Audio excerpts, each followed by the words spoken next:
میں چاہتا ہوں کہ ہم نا کچھ آج کل جو ٹپیکل ایشو چل رہے ہیں ہمارے سوشل ایشوز، تو اس پہ ہم تھوڑی بات کر لیں آج۔ یار یہ زبردست آئیڈیا ہے میرے خیال میں، جیسے تم پولیٹیکل سائنس کے ہو، تم بن جاؤ پولیٹیشین، چلو ڈن ہے۔ اور یہ ماس کمیونیکیشن کا ہے تو اس کو بنا دیتے ہیں بھائی اینکر۔ چلو کیا خیال ہے میرا؟ میں ہوں ہی ایگریکلچر کا، تو چلو میں کسان بن جاتا ہوں۔ چلو تم ایک جو ہے نا غریب اچھے ہو۔ پولیٹیکل ڈسکشن کر لیتے ہیں، لائک ایک جو ہے نا کوئی ٹی وی کا شو کر لیتے ہیں۔ چلو صحیح ہے، چلو بیٹھے۔ ڈن ہے۔ آصف، کیا تم بتا سکتے ہو کہ مقامی فصل ہونے کے باوجود حکومت نے گندم درآمد کیوں کی؟ گندم کے امپورٹس کا فیصلہ غذائی تحفظ کو یقینی بنانے اور قیمتوں میں استحکام کے لیے کیا گیا۔ لیکن ہم کسانوں کا کیا ہوگا؟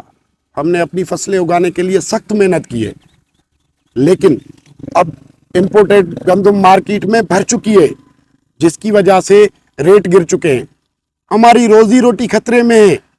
اور مقامی فصل بھی کم نہیں ہوئی ہے۔ آصف صاحب، اس پہ آپ تھوڑی تفصیل دیں، کسان تو بہت متاثر ہو رہا ہے۔ ہم نے اپنی محنت، اپنا وقت اور اپنا سرمایہ اس فصل کو اگانے میں لگا دیے، اور اب درآمد شدہ گندم سے ہماری گندم کے ریٹ گر چکے ہیں۔ آصف صاحب، سارے اخراجات بھی نہیں نکل رہے، یہ تباہ کر دے گی کسان کو۔ آصف صاحب، ہمیں امپورٹ سے زیادہ ایک اچھی مضبوط زرعی پالیسی کی ضرورت ہے۔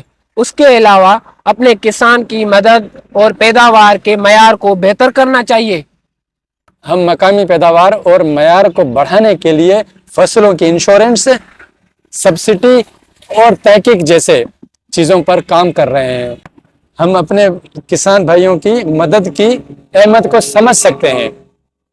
جناب، لیکن ایسا ہوا کچھ نہیں ہے، ایسا ہوگا کب؟ ہمیں تو ایسی کوئی سہولت آج تک سرکار کی طرف سے نہیں ملی۔ تو چھوڑے صاحب، ہمارے پاس تو بنیادی سہولیات کا فقدان ہے۔ ہمارے بچے اچھے اسکول میں پڑھ نہیں سکتے، سرکاری اسکول موجود ہیں لیکن ان میں اساتذہ نہیں، صحت اور ادویات تو اتنی مہنگی ہے کہ ہماری پہنچ سے ہی دور ہیں۔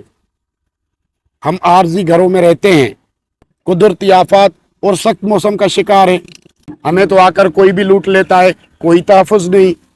اور ہماری فصلیں وہ تو دلال آ کے خریدتے ہیں کم قیمتوں میں، کیونکہ سرکار کے پاس باردانہ نہیں ہوتا۔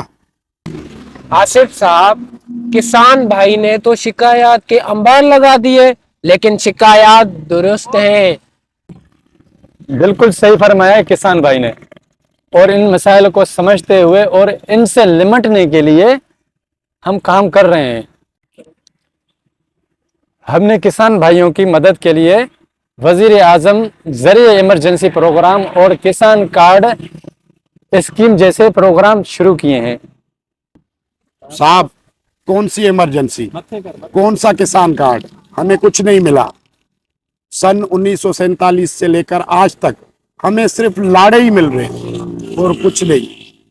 اور اب تو سننے میں بھی آ رہا ہے کہ باہر سے لائی ہوئی گندم خراب ہے، بوسیدہ ہے، جس کو جانور کھائے تو بیمار ہو کے مر جائے۔